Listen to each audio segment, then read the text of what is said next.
forward enormously to leading my party into this election campaign. I set forward for the party leadership knowing that we'd have a Westminster election soon. It's a wee bit sooner than I think everybody thought, but it's welcome.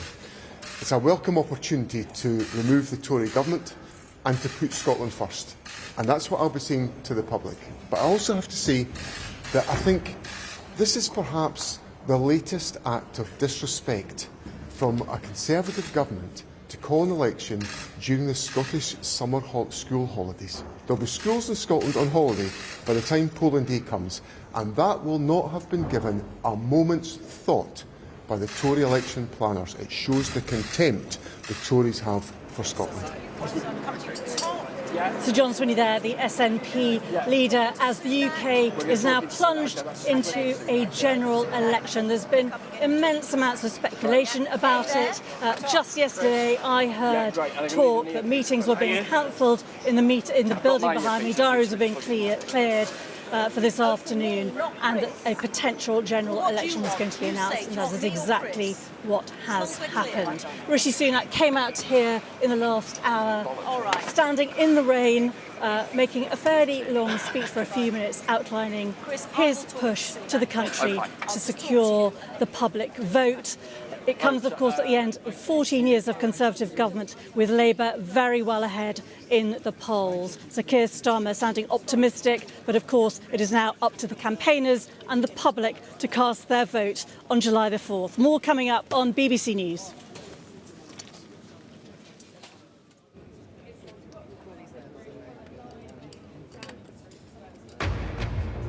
Today at 6, we are live in Downing Street as Rishi Sunak calls a general election for the 4th of July. Speaking less than an hour ago in the pouring rain, he said he had a plan for the future and it was up to the people to make a decision. Now is the moment for Britain to choose its future. To decide whether we want to build on the progress we have made or risk going back to square one with no plan and no certainty. On the 4th of July, you have the choice. And together, we can stop the chaos, we can turn the page, we can start to rebuild Britain and change our country. Thank you. In a special programme, we'll bring you all the reaction from here in Downing Street and across the UK.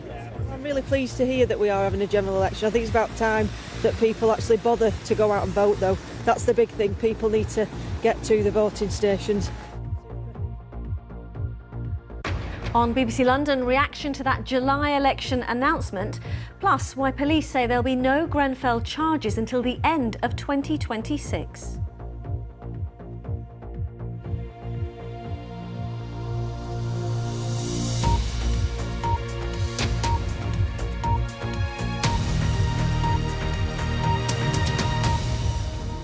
Good evening from Downing Street. In a special extended 6 o'clock news, we are on for an hour because the Prime Minister has announced that there will be a general election for Thursday, the 4th of July. It ends months of speculation over when the United Kingdom would go to the polls. Battling against the rain and loud music, Mr Sunak said he was proud of what had been achieved and said it was the moment for Britain to choose its future and that he would fight for every vote. The Labour leader, Sir Keir Starmer, said this was the moment the country needs and has been waiting for. He said that Labour had a long-term plan to rebuild Britain, and he ended his speech by saying that we can change our country. In a moment, I'll be speaking to our political editor, Chris Mason. But first, let's hear what the Prime Minister, Rishi Sunak, had to say. Now is the moment for Britain to choose its future. To decide whether we want to build on the progress we have made or risk going back to square one with no plan and no certainty. Earlier today, I spoke with His Majesty the King to request the dissolution of Parliament. The King has granted this request, and we will have a general election on the 4th of July. Well, Chris is indeed here with me. Chris, a momentous day for any Prime Minister, this. Yeah, they are some of the most powerful words that you hear from a Prime Minister when they make that decision. For the power lies with them up until you get to the legal point where a Parliament is going to dissolve and the election is going to happen, and we were well away from that. That could have carried on until December. Our Prime Minister has the capacity to surprise, and let me tell you this evening, there'll be surprise around the UK as people are watching our conversation. There is surprise from people here too, including in government and including in the wider Conservative Party, because there had been a sense that it looked more likely that the election might come in the autumn, that the Prime Minister might want to have a guarantee of 2 years in Downing Street before that appointment with the electorate. But instead, a conclusion reached by people behind that door, a very small collection of advisors around the Prime Minister, that their best chance was to go now. We had a little snippet there from the Prime Minister in the pouring case. rain, Chris, and with music blaring out, not happy circumstances to make this. No, indeed. Everyone in Downing Street has had an involuntary hair wash, you and me included.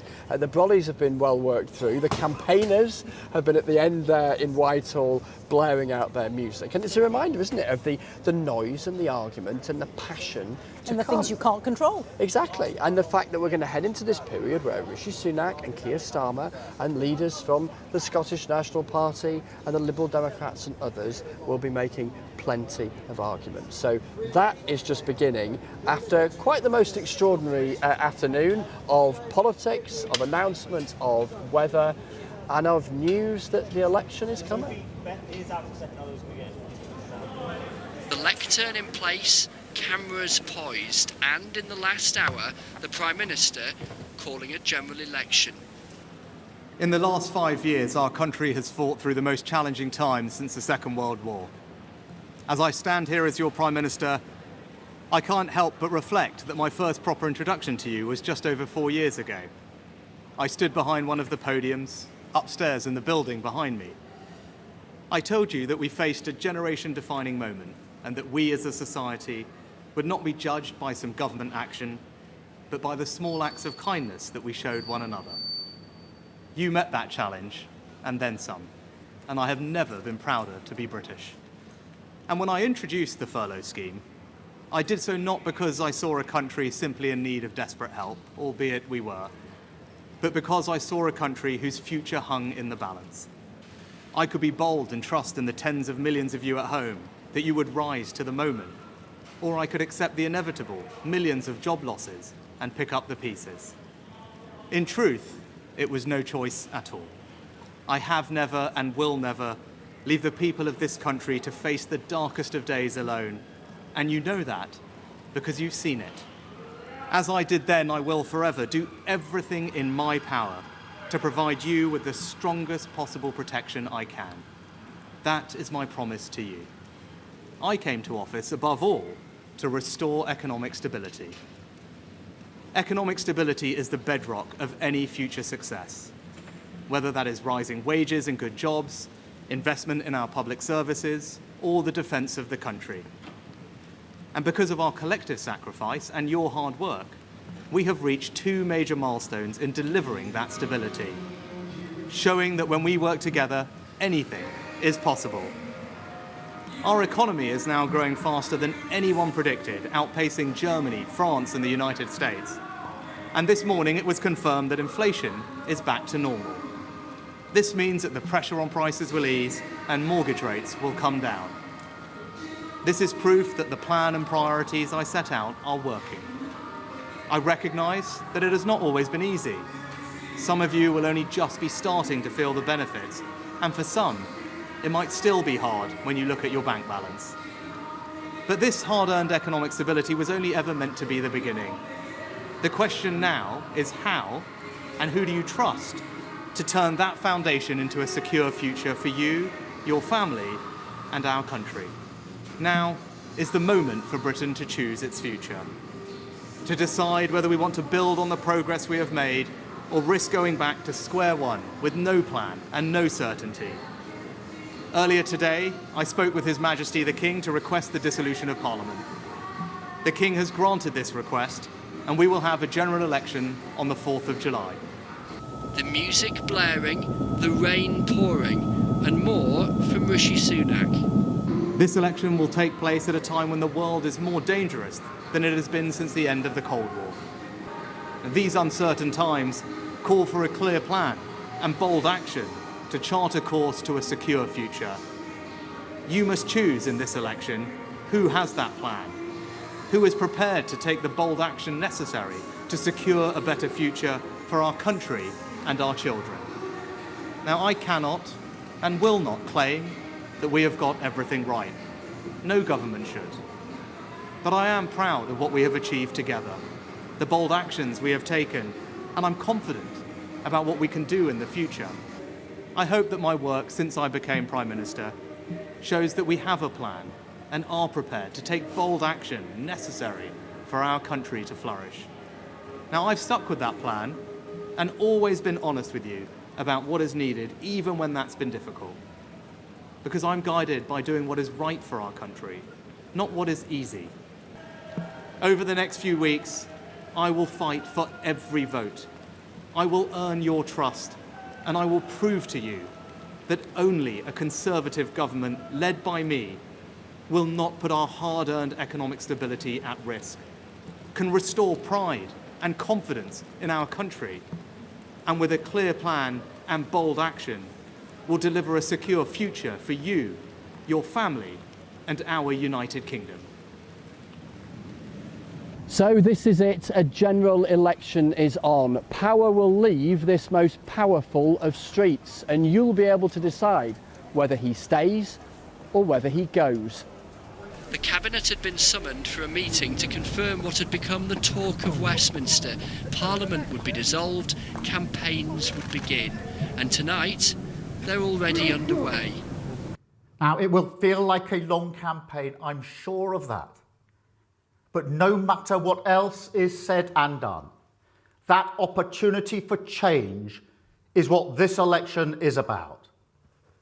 It's a welcome opportunity to remove the Tory government and to put Scotland first. And that's what I'll be saying to the public.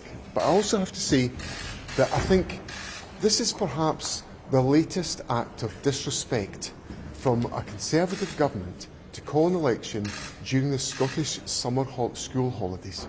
Well, in so many parts of the country, it's the Liberal Democrats who can beat the Conservatives. And I think people are crying out for change. And they want to vote for someone who would champion them, their family and their community. And so the noise, the arguments, the persuasion begins. And then it's over to you to decide who governs the UK for the next 5 years. Well, Chris and I are joined by our economics editor, Faisal Islam, but I should just first say that no fault of Chris's, but the sound quality on that piece was a bit affected by the weather, so apologies for that. Chris, we have weeks of campaigning now. What's the shape of the campaign going to be like? I think the likely contours, certainly in terms of the battle between the Conservatives and Labour, is, as you might imagine, after a long period of a party being in government as far as the Conservatives are concerned. So we will hear from Rishi Sunak and other Conservatives an argument about stability, an argument that suggests, do you really trust this as a moment for change? And from Labour, change will be the word they come back to again and again. Why? Because change is the most powerful word in politics if, and it's an if people are reassured that that is a change they are tempted to turn to. And so when I speak to senior figures in the Labour Party and indeed in the Conservatives and elsewhere, the recurring message that they come back to me with when they do focus groups speaking to people about how they might be motivated to vote, it is one that is reflected from many that after a long period in government there is a desire for people to have a say, and the most recurrent thing that people say is often, maybe this is that moment for a change. So from Labour's perspective, that is what you can expect them to seize on. They're already seizing on it tonight. So that's the battle, if you like, between the Conservatives and Labour as to the main party in government, the other side of the July election. But of course, there's a whole host of other contests going on as well. How might the Scottish National Party perform in Scotland, for so long, so dominant? Opinion polls suggesting there Labour are competitive again. That could prove crucial in the arithmetic that we'll be looking at are on election night. Of course, you've got the Liberal Democrats as well, also hoping to be in a stronger position than they have been in recent years. There's the Northern Ireland parties, the Green Party, Plaid Cymru, the Welsh Nationalists. So that flotilla of election arguments is just setting sail tonight, and at some points it will feel like a frenetic 6 weeks, at other points it might feel like a long 6 weeks, but it'll be a profoundly significant 6 weeks or so as the country decides who it would like to live behind that black door in the second week of July, the other side of the general election. We'll be hearing a little bit more about that flotilla in the nations in just a moment. But Faisal, the announcement today coincides with inflation coming down to 2.3%. How much of a factor will that have been in what we heard today? Well, I don't think it was a coincidence. It was very much done on purpose. And wow, to peg your election date or the announcement of that date to a figure. I mean, if it had come in a little bit higher, would they not have done what they've done today? They don't know the number till this morning. What jeopardy? But it's not just that figure. We should first say about the inflation number. It has come down to normal levels. It was at 11% a year and a half ago. They seek some credit for that. It's worth saying or clarifying that, when it went up to 11%, that was definitely due to global factors, according to the government. But they do want this credit now. It has gone down to 2%, which wasn't ordained. It might not have fallen to what are normal levels close to the Bank of England target.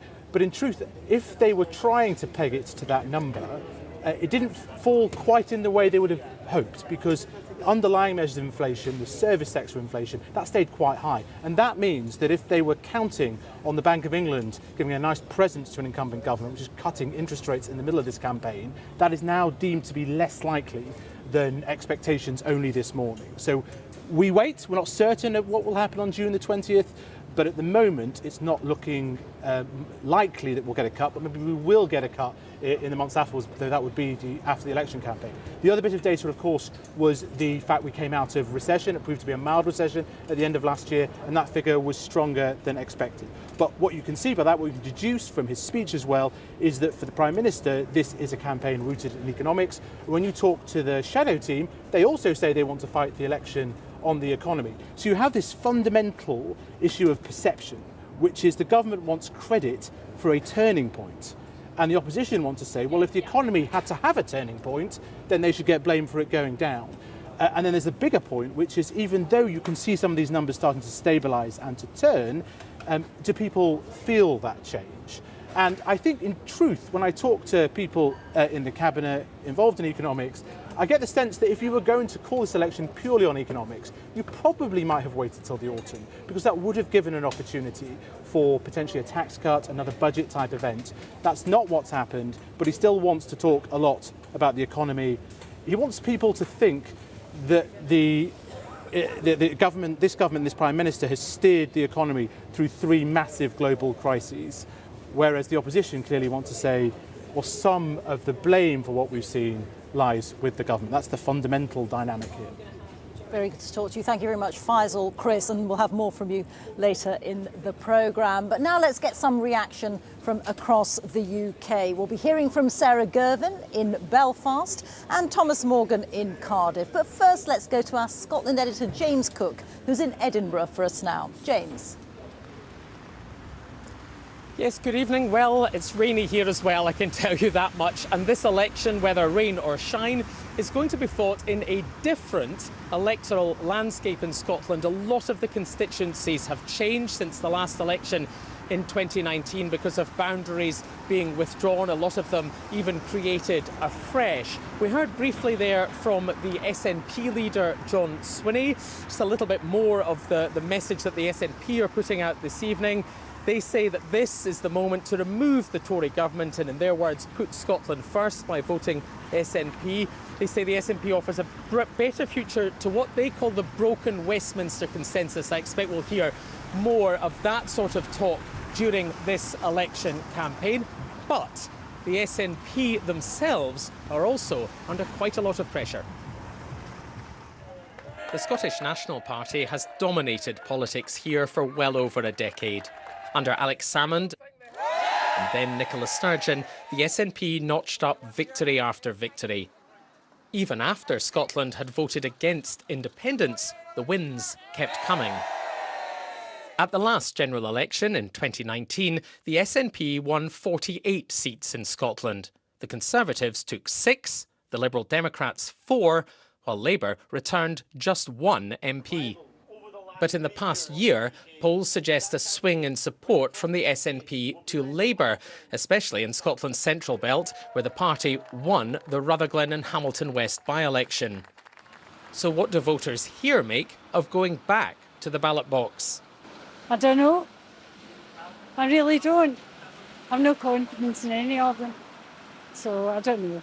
As we're getting older, things are getting worse. They say, oh, it's for the better, but a lot is not, you know. So health service, school system, everything, you know, it's just not right the way it should be.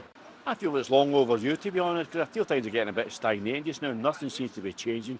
If anything, just seems to be getting worse all the time. So, yes, I would welcome a general election. The sooner the better. For the SNP, there's been change at the top too. Hamza Yousaf has come and gone as leader, replaced just a fortnight ago by John Swinney. So, what are the big issues likely to be in this general election here in Scotland? Well, aside from the economy, voters tell pollsters that the things they are really interested in are the health service, housing and education. Now, they are all devolved to the Scottish Parliament here, but that doesn't mean they're irrelevant in a general election, because the overall budget that the Scottish Government gets to spend is shaped in Westminster. That's the picture here. Over now to my colleague Thomas Morgan in Cardiff. Yeah, well, the Welsh Labour leader Vaughan Gething has said the people of Wales want a change, and they're calling for a change at UK government level and an end to the Tory chaos. And as the campaigns begin across the UK, no doubt in Wales, it'll be focused in North Wales, and that is where the Tories took 5 of their 6 seats from Labour. But those seats and the constituents in Wales will look remarkably different in July, as 40 seats become 32 due to those electoral boundary changes. And the only seat that's not changing at all is on the Isle of Anglesey, which today was announced as the preferred site for a new nuclear power plant, and it will be a target seat for Labour after they lost it 4.5 years ago. And what do those electoral boundary changes mean for the likes of Plaid Cymru and Lib Dems as well? Well, they look to take advantage of that. Some political experts have said that it could benefit Labour more than any other party. Now, Plaid Cymru's leader, Reeta has said that his party is the only one that would put Wales first and look for more money, while Jane Dodds, the Welsh Lib Dem leader, has said that there's no difference between red and blue. You'll get nothing new there at all. And the Welsh Tory leader has attacked Welsh Labour on their record on health and education. Let's cross over now to Belfast to Sarah Girvin. Well, most of Northern Ireland's Westminster seats are split between the 2 big parties here. The Democratic Unionist Party has 8 and Sinn Féin has 7. There will be 18 seats up for grabs overall. And when Northern Ireland's power sharing executive got back up and running again just earlier this year after a 2-year hiatus, it did so with Sinn Féin as the largest party and Michelle O'Neill as First Minister for the first time. Now, that's a success. They will be looking to recreate at Westminster, even though Sinn Féin has an abstentionist policy, which means its MPs do not take their seats. And it could be argued this is really bad timing for the DUP. Its former leader, Sir Geoffrey Donaldson, stepped down in March after he was charged with rape and 10 other historic sexual offences. Now, he is denying all of those, but his solicitor confirmed today he would not be seeking re-election. And so the DUP's new leader, Gavin Robinson, now faces the prospect of leading his party into a general election for the first time while defending his own seat, just a matter of weeks into a new job. As is often the case in Northern Ireland, Reeta, there is a lot in the mix. Yes, indeed. Thank you very much. That's Sarah Girvin in Belfast, Thomas Morgan reporting for us from Cardiff, and James Cook in Edinburgh. Thank you all very much for speaking to us in this extended 1-hour-long 6 o'clock news. Well, as protocol dictates, the Prime Minister had to inform the King of his plans and ask him to dissolve Parliament. That's the official term for closing Parliament ahead of an election. Our royal correspondent Sarah Campbell is outside Buckingham Palace for us now. And Sarah, I understand that the Palace has spoken since the Prime Minister's announcement. Yes, indeed, Reeta. Anyone hoping to see the pictures of the Prime Minister's car leaving, being tracked by helicopters, coming here to the palace, and then pictures of him meeting with the King on this very important constitutional moment, will, I'm afraid, be disappointed, because it already happened earlier this afternoon, and we found out because the Prime Minister talked about it in his statement. As I say, it's one of the King's really most important constitutional duties. It is, of course, the first time he has carried it out after his mother, the late Queen, did so many times over so many years. This is what we know, that the King had been hosting a reception for the Prince's Trust Awards in Buckingham Palace this afternoon. And when that finished, he met with the Prime Minister for around about 15 minutes. It would be very interesting to know exactly how that conversation carried out. But of course, we will never know. Those conversations are not divulged.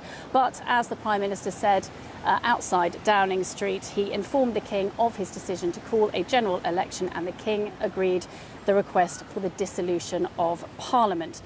So what happens now going forward? The King effectively takes no further part in the election itself. He will, of course, welcome the new Prime Minister when it's all done and dusted. But there will be changes to his schedule and that of the royal family. If I can just let you know what a palace spokesperson has said in the last few minutes.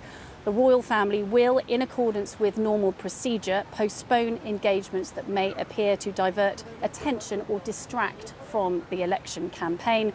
Their Majesties send their sincere apologies to any of those who may be affected as a result. So shorthand to that, there will be engagements that will carry on, but they will be perhaps different to the diary at the moment. And so the royal household will be working out what can and can't go ahead. Thank you very much. Sarah Campbell there. Well, there are 650 MPs sitting in Westminster, elected from across the UK. And this is how things look right now. But of course, this picture could appear very different after July the 4th. So what has been the reaction from voters? Gloucester voted Labour from 1997 to 2005 and has been a Conservative seat ever since then. Our correspondent Phil Mackey has been there this afternoon. It's time. After all those elections in the 2010s, it's the first of this decade. But outside the Westminster bubble, it came as a big surprise. Really? Yeah. Can't believe it. Gosh. Why not? Well, it's out of the blue, isn't it? So I thought it was the autumn. I guess it's not a lot of time for people to put together campaigns to get across their ideas and to market everything like that.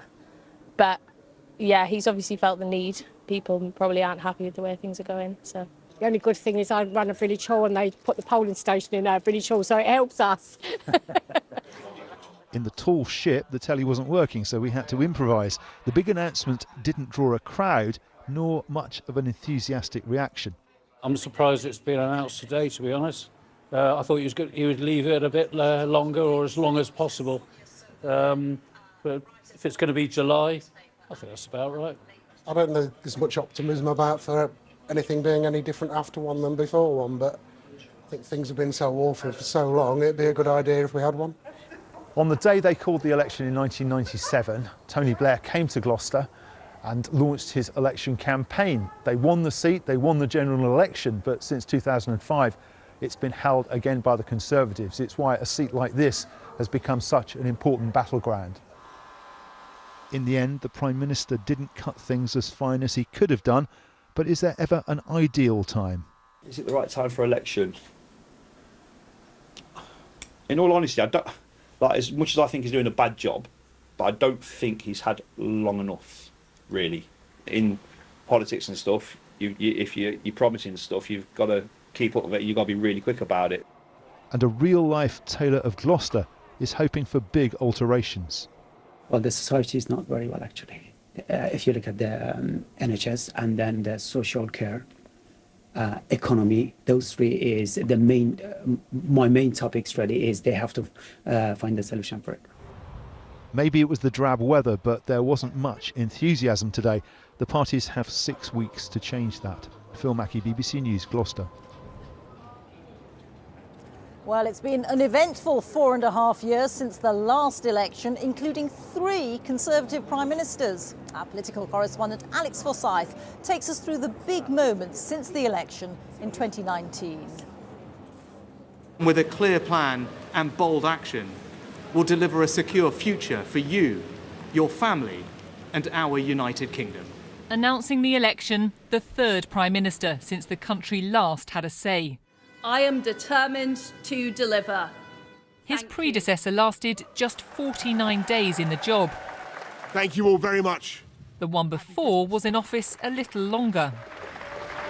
Back in 2019, Boris Johnson swept to power with the party's biggest majority in decades. We did it! We did it! We pulled it off, didn't we?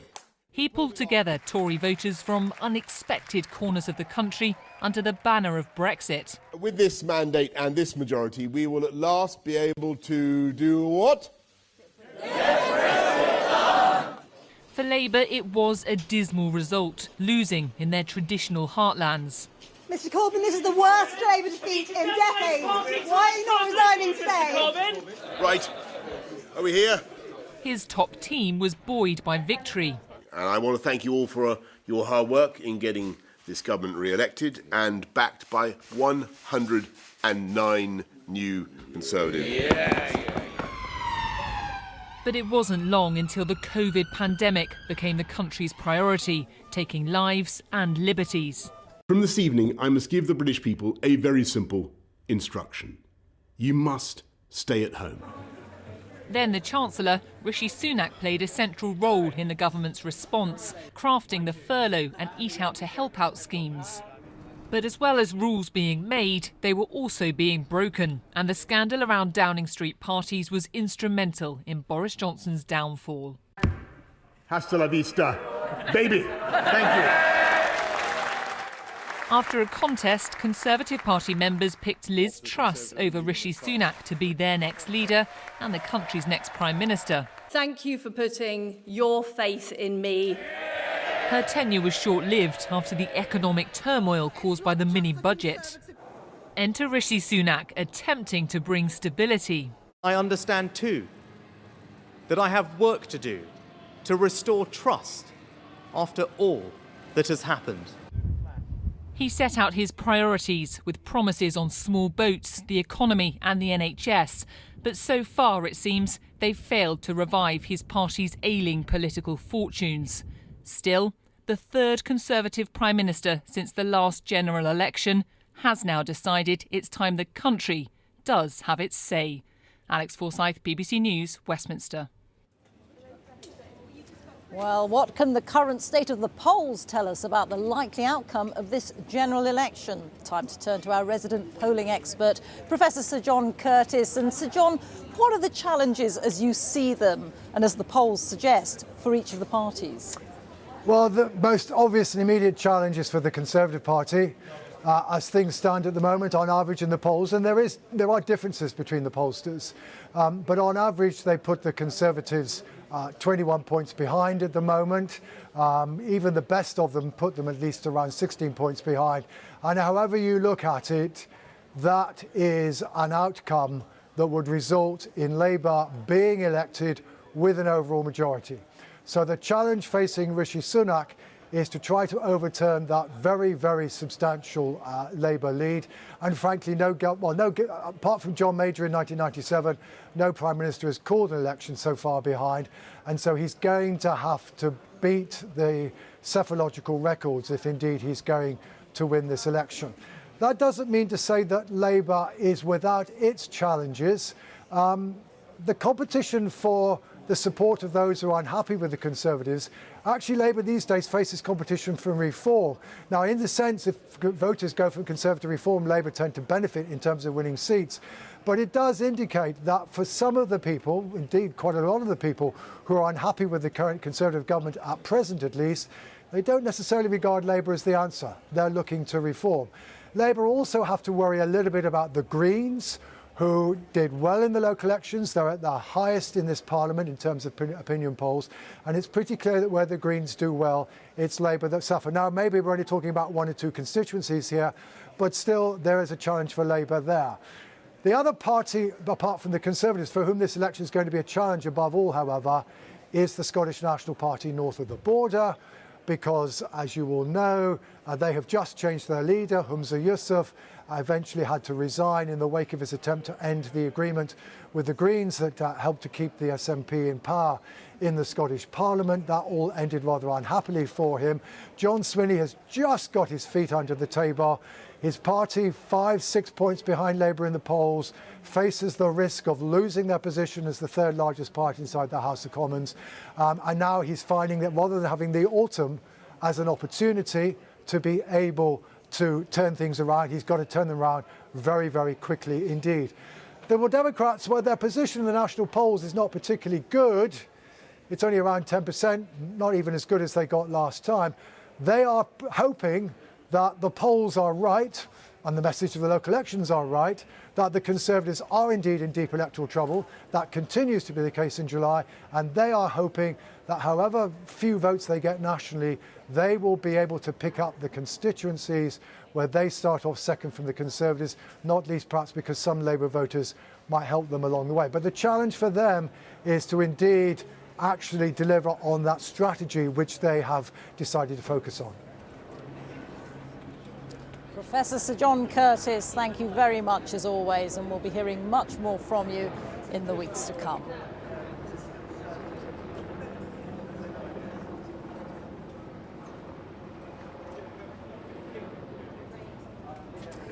Let's take a look at the other stories making the news today. And the former chief executive of the Post Office, Paula Venables, has been in tears at the public inquiry into the IT scandal. She admitted that she'd made mistakes, but she denied that there'd been a conspiracy to cover up problems with the Horizon system. Ms. Venables, who was chief executive from 2012 to 2019, apologised to sub-postmasters after hundreds were wrongly prosecuted when faulty technology made it appear that money was missing from their branches. Our business correspondent Emma Simpson was at the inquiry. They were disturbing, didn't you, Miss? Paula Venables has come to face the music, but she first had to get past the cameras. Anything to say at all to the people who suffered so bravely? To finally explain her role in this scandal.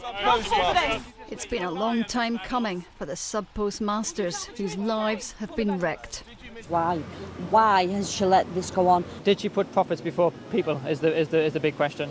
It's important that the truth is there, that she's allowed to speak, that she can put over what she, was seeing at the time. I swear by Almighty God. Sworn in, this part-time priest is then given a warning about self-incrimination.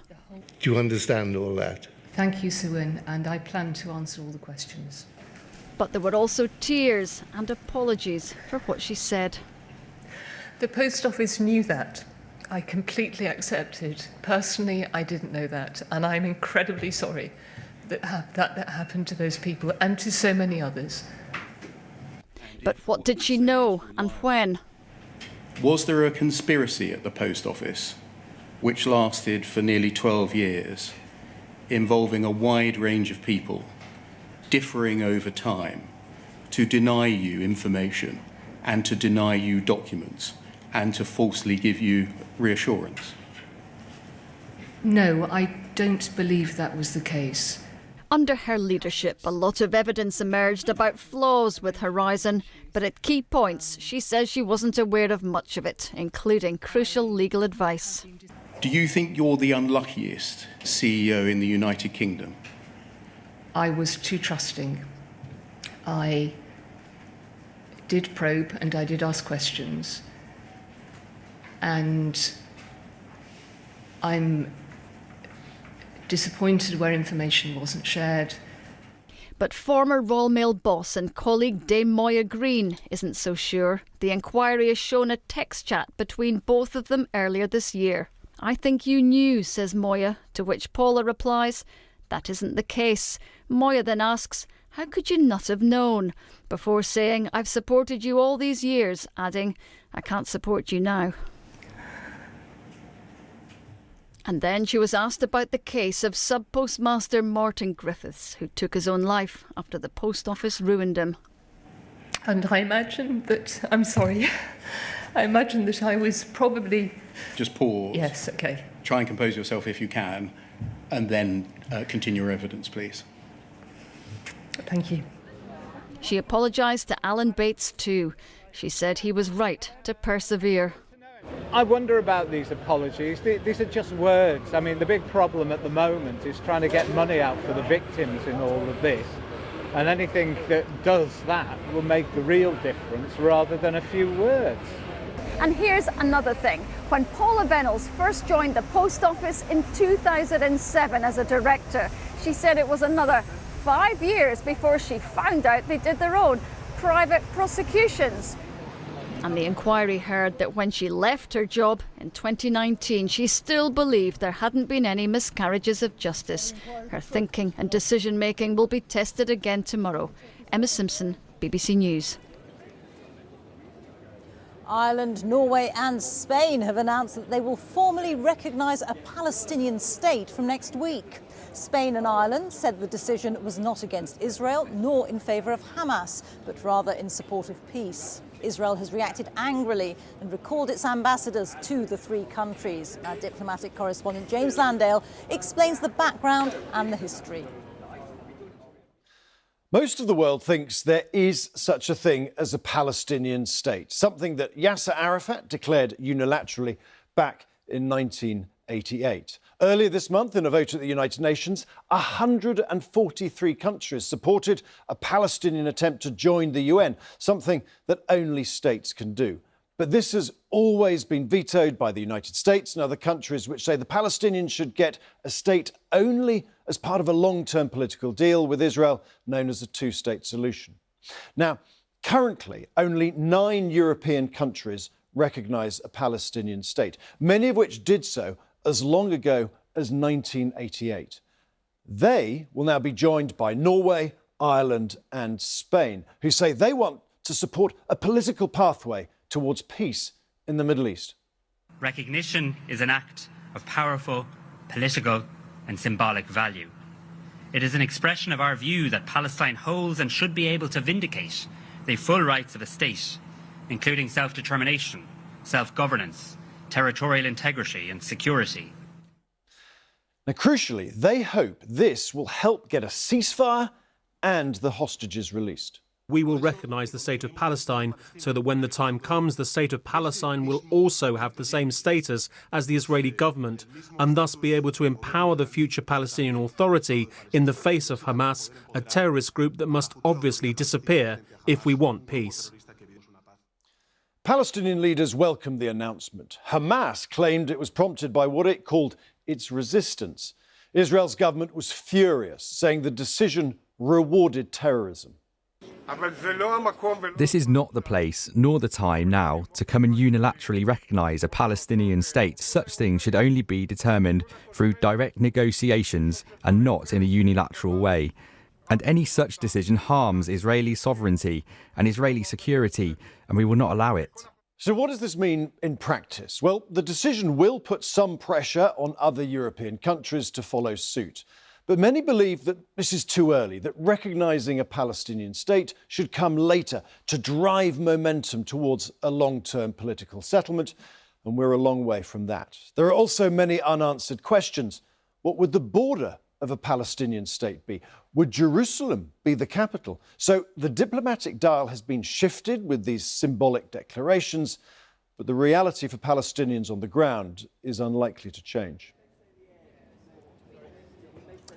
Rainfall in the UK over the last few months was 20% heavier because of human-produced greenhouse gases. That is according to scientists at the World Weather Attribution Group. When the Prime Minister came out here to make his statement today, he was frankly drenched, and there is more heavy rain expected today, with flood warnings issued for many parts of the country. Our climate editor Justin Rolat is in Worcestershire to tell us more. Well, I am outside the home of somebody who used concrete, the most widely used material on Earth apart from water, to protect his lovely home from those winter floods, Reeta. He used it to build this formidable wall, and just look how effective it was. But did you know that concrete is one of the most polluting materials on Earth? It's responsible for about 8% of total CO2 emissions. The good news is a team from Cambridge University has come up with an ingenious process which could just massively reduce the emissions from concrete. Concrete is everywhere, but it is very polluting. Making the cement that binds it all together produces lots of CO2. A team from Cambridge University have a plan to sidestep all of that polluting chemistry by reactivating this stuff, used cement. Now, it has been done before in cement kilns.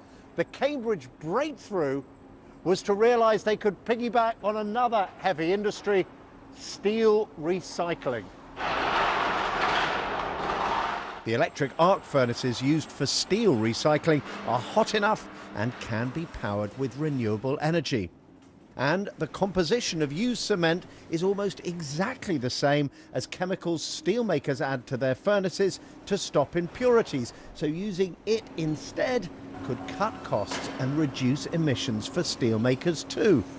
But will the process work? That's the first sample of low-carbon Portland cement produced in electric arc furnace. Ever. So this is a world first? This is a world first. He believes it could mark the beginning of a revolution. If you can make the cement with no carbon, that means we can keep on living with all the stuff we expect. It's quite important to be able to make cement with no carbon in the future. The first full-scale trials will be in Cardiff later this week. The hope is this low-carbon cement could meet up to a quarter of UK demand. And because so much steel is now recycled, the process could be rolled out all over the world, massively reducing emissions from one of the world's most polluting materials. Justin Rolat, BBC News.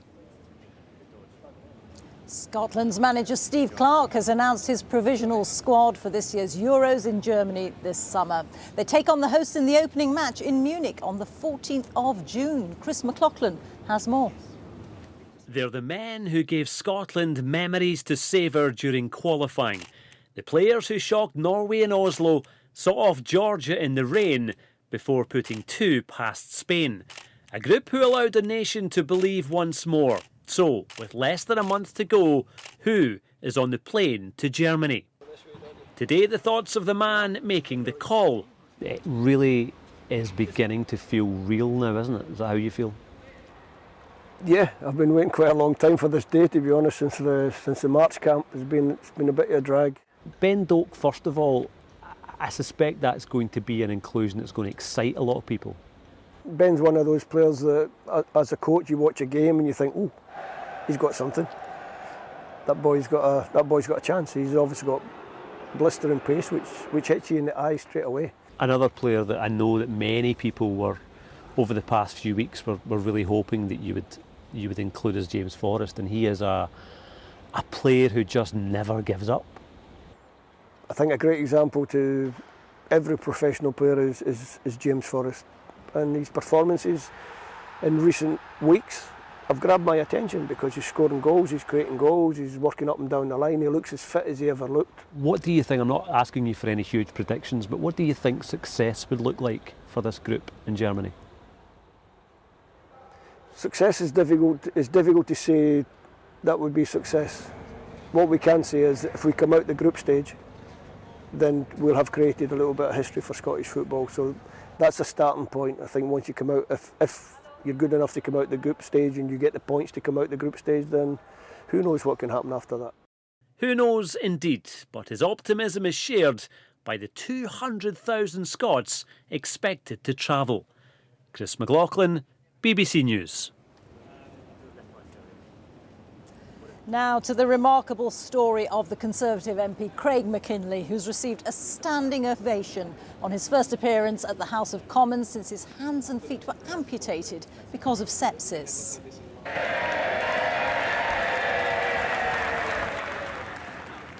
He was taken ill last September and placed in a coma for 16 days. In Parliament, he thanked his family and the NHS staff who saved his life, as well as the Commons Speaker Sir Lindsay Hoyle and the Prime Minister for visiting him in hospital.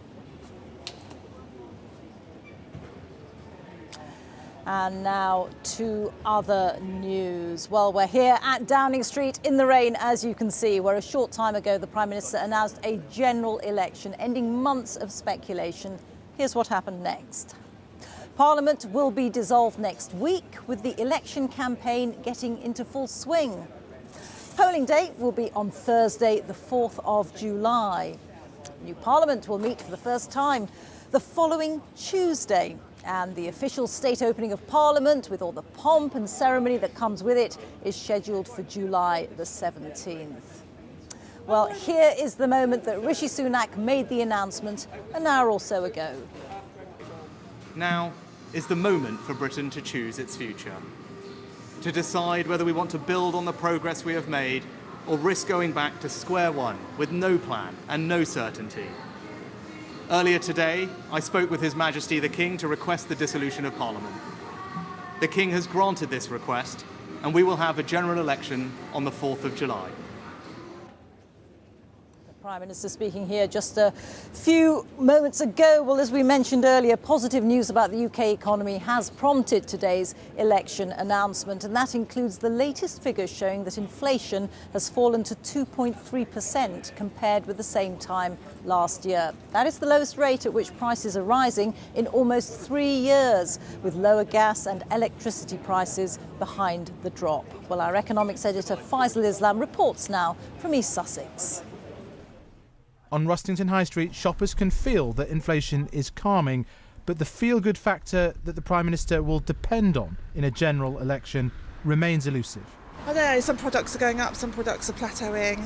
It's just, it's just a difficult time for everybody. I think everything's still going up. It is just going up slightly less fast than it was. Gas and electric prices have gone down a little bit from last year, so that's a help. You tend to shop around, you perhaps try the budget supermarkets. Well, some things are still going up, unfortunately, but there we are. What can you do about it?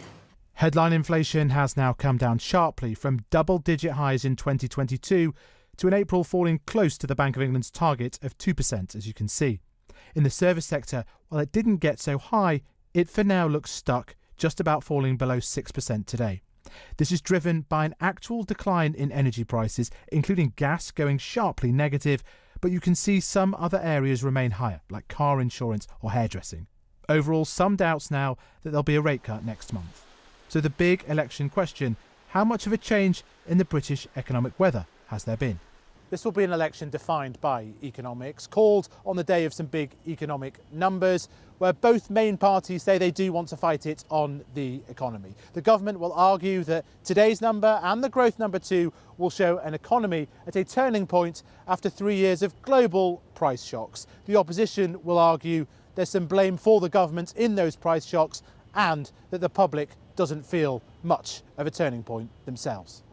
Too hot for me, actually. The mixed picture is reflected back in East Sussex, where Phil and Teresa are amongst the millions paying the cost of a recent remortgage. I think, to be honest, the interest rates for us was the biggest hit because you have a pool of money that comes in every month, and normally you kind of set a bit aside and say, you know, that's what we'll have for our holidays, or that's what we'll have, like I say, for our takeaways, etc. But a big part of that chunk was just gone. We fixed for 5 years this time.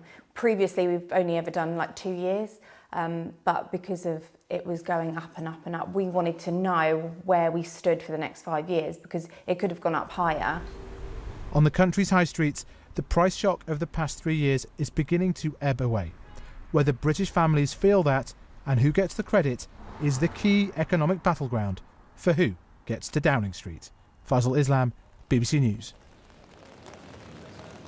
Well, with an election announced, it means the current session of Parliament is expected to come to an end on Friday, which then prevents any new laws from being passed. But there is still a lot of legislation going through the Houses of Parliament, and the government will have to decide which has priority and which doesn't get passed. With more details on this, let's join our political correspondent, Harry Farley. And Harry, is there a sense of what new legislation is at risk of not making it?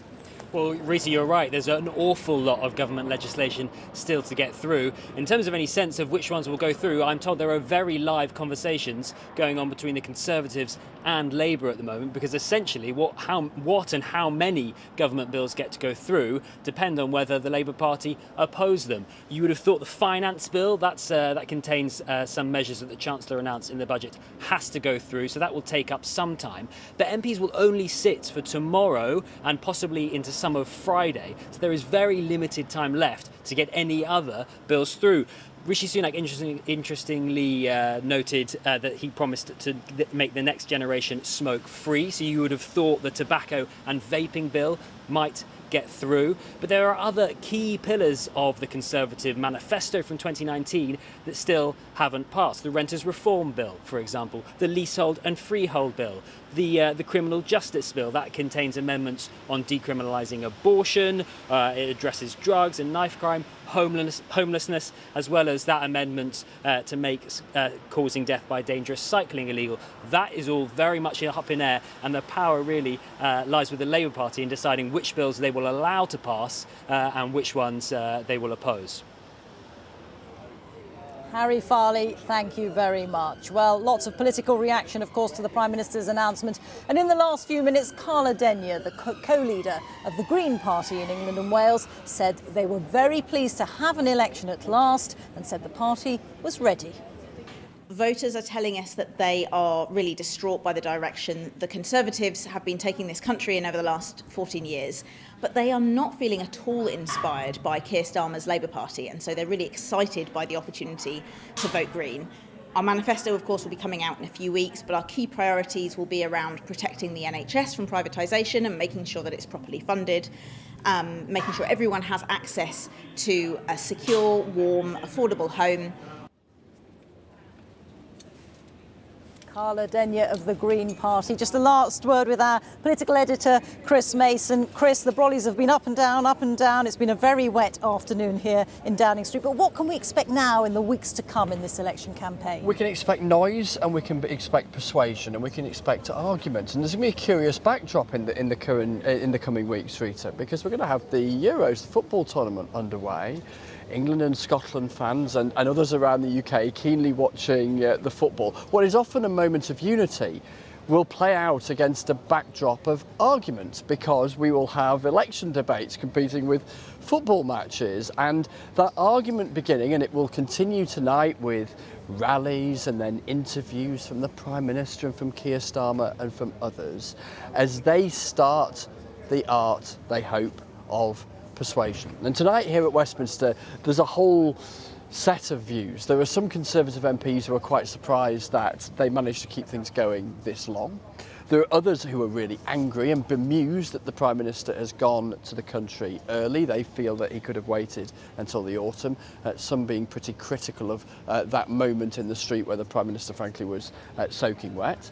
You have the Labour Party saying that they feel, they hope that this is a moment of change. They will make an argument, I think, grounded in what they will say is a humble request for the British people to seek an alternative government. And then we'll see so many other parties making their cases too. So what have we got in the coming weeks? We will have election debates, we'll have election manifestos, those bundles of promises upon which governments are held to account. Here we go, the argument's just beginning.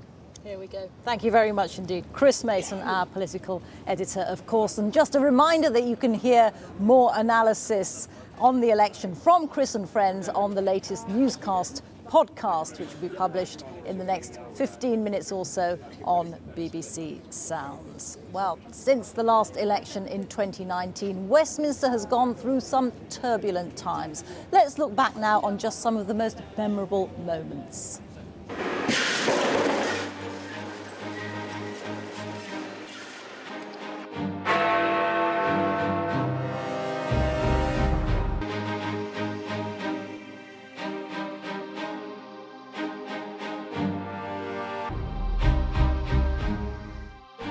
And I want you to know how sad I am to be giving up the best job in the world. But them's the breaks. And pay taxes here in London. I have therefore spoken to His Majesty the King to notify him that I am resigning as leader of the Conservative Party. And we will have a general election on the 4th of July.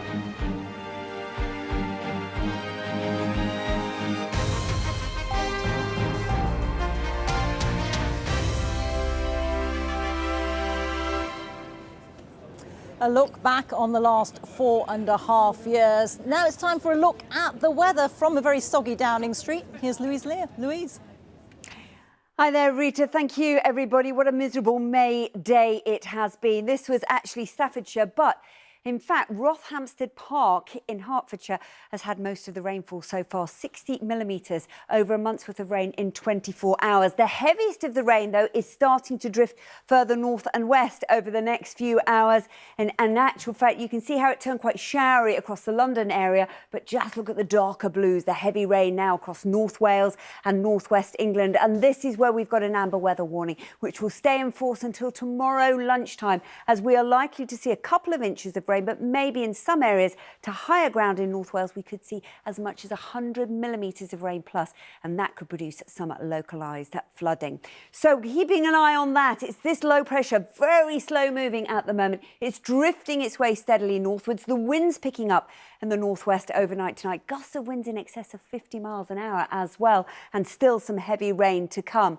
Now, elsewhere it stays quite cloudy. The cloud will break in a few places and allow a little bit of mistiness to form, but it won't be a cold start to our Thursday morning, 10 to 12 degrees. Now, as we go into tomorrow, grey. Outbreaks of rain gradually starting to ease away and turn a little more showery. But for many of us, it stays quite cloudy and overcast. But maybe across East Anglia down towards the London area, we could see some brightness. And as a result, temperatures perhaps peaking at around 18 degrees. Now, as we move out of Thursday into Friday, we've got this little ridge of high pressure building and quietening things down and warming things up. And I know it's bank holiday weekend, but there's another weather front waiting in the wings. So bank holiday weekend at the moment looks like a promising start. Best of the weather on Saturday, and then sunny spells and scattered showers, but a little warmer than it's been. So all in all, Rita, not looking too bad. Back to you. Good news. Thank you, Louise. And that is it for this special extended BBC News at 6. You can, of course, keep up with all the latest developments on the BBC website. From the 6 o'clock team, it's goodbye, and the news continues on BBC One. As now it's time to join our colleagues across the nations and regions for the news where you are. Bye-bye.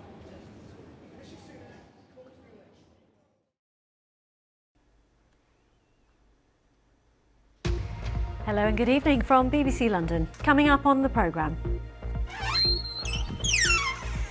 Police investigating the Grenfell tragedy show us the thousands of pieces of evidence taken from the tower, but say no charges are likely until late 2026. It's like purgatory, to be honest, because you're waiting for something to happen. And that resolution is constantly kicked into the long grass. Also ahead tonight, initial reaction to that July election announcement. Plus, we hear from tenants told to move as Lambeth Council plans the regeneration of 5 housing estates. The stylist to famous music stars now supporting visually impaired Londoners to look and feel good. And working night to night, while in Tokyo's burning bed. Loving Where They Live, written by a teacher and performed by his pupils about Heathrow. Is this the most unusual musical ever?